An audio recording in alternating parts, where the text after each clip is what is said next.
देखिए, औरंगाबाद के जालना रोड के ऊपर सबसे महंगी ज़मीनें अगर औरंगाबाद में कहीं पर है तो वो जालना रोड के ऊपर है। और वहाँ पर तकरीबन जो ज़मीनें हैं वो वक्फ बोर्ड की ज़मीनें हैं। एक ज़मीन का मामला जो हमने उठाया है, ये कैलाश बाफना नाम के एक शख्स से ताल्लुक़ रखता है, बड़े बिजनेसमैन है। उन्होंने किसी तरह से इलीगल तरीके से मुतवल्ली से 99 ईयर्स के ऊपर लीज़ के ऊपर ले लिए वो जगह। उसके बाद जब उनको ये एहसास हुआ कि ये ज़मीन अब ये रोड के ऊपर ज़मीनों की कीमत आसमान चढ़कर बोल रही है, तो उन्होंने इस ज़मीन को बेचने का एक षड्यंत्र रचा।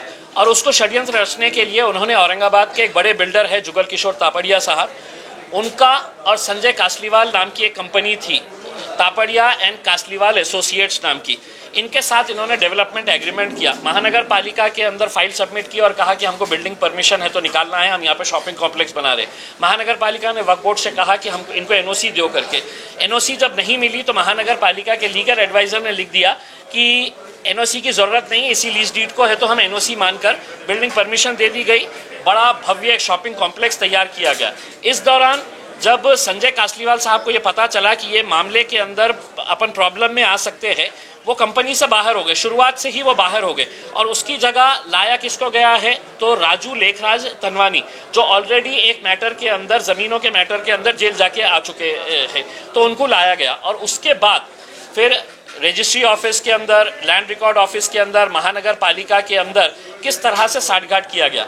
ये मामला लीगल है इलीगल है, ये कोर्ट के अंदर चल रहा था वक्फ ट्रिब्यूनल के अंदर। 2018 के अंदर वक्फ ट्रिब्यूनल ने ऑर्डर किया कि ये पूरा जो लीज डीडी है ये शुरुआत से ये टोटल इलीगल है और गलत तरीके से किया गया है। बिल्डिंग परमिशन जो दिया गया है वो भी टोटली इलीगल है।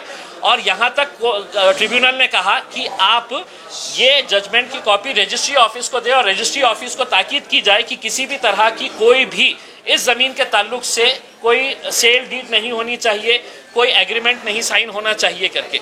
उसके बावजूद 2018 से लेकर 2020 तक धड़ाधड़ वहाँ पर रोज़ दुकानें बेची जा रही है, शॉपिंग कॉम्प्लेक्स, वहाँ पर बड़े बड़े धन्ना सेठों ने बड़ी बड़ी दुकानें खरीद ली हैं। हमारा एक अनुमान है कि ये पूरा 100 करोड़ रुपये के करीब का मामला है। और ये 100 करोड़ रुपये के मामले के अंदर तमाम अधिकारियों को खिलाया गया है। वक्फ बोर्ड के अधिकारी इतने ही दोषी है वहाँ पर।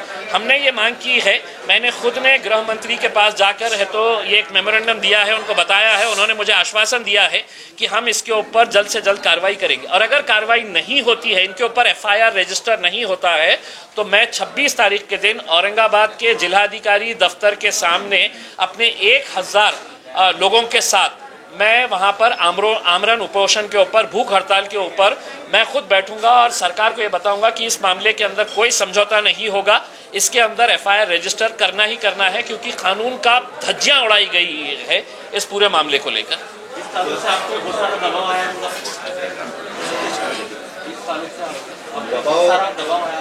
इस ताल्लुक से मुझे बहुत ज़्यादा दबाव आया है और ख़ास तौर से जब कल मैं गृह मंत्री के पास गया और हमने जब ये तमाम पुलिस डिपार्टमेंट को, कलेक्टर ऑफिस को, डिविजनल कमिश्नर ऑफिस को, रजिस्ट्री ऑफिस को, इन सबको है तो हमने ये दिए।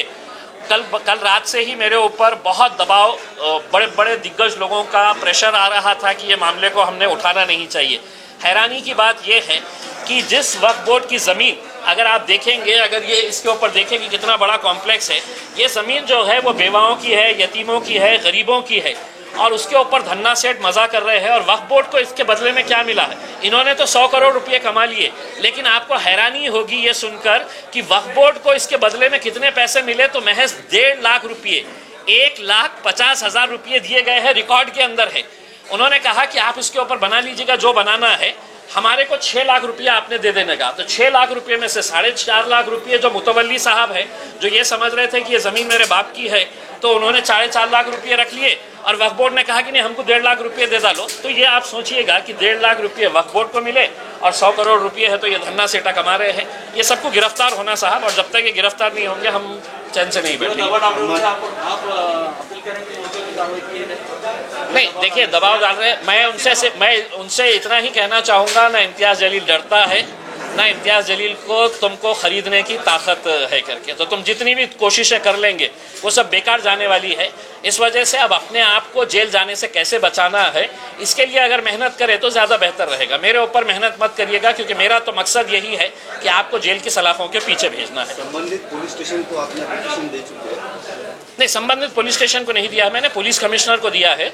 अब पुलिस कमिश्नर और गृह मंत्री किस ऑफिसर को अपॉइंट करते हैं, हम हमारी टीम जो है उनके साथ बिठाएंगे, पूरे डॉक्यूमेंट्स हम उनको देंगे। हमारी जहाँ जहाँ पर भी मदद रहेगी वो मदद हम उनको करने के लिए तैयार है।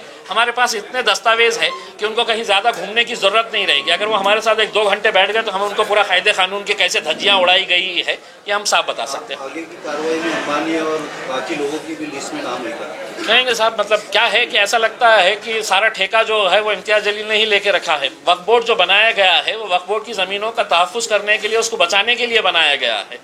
लेकिन अगर उम्मीद ये करेंगे कि नहीं हम तो सिर्फ खाने के लिए बने हैं, हम तो लूटने के लिए बने हैं, हम तो बेचने के लिए बने हैं और सारी लड़ाई इम्तियाज़ जलील लड़ेंगे, तो ये मुमकिन नहीं है। मेरे से जितना होगा मैं करूँगा।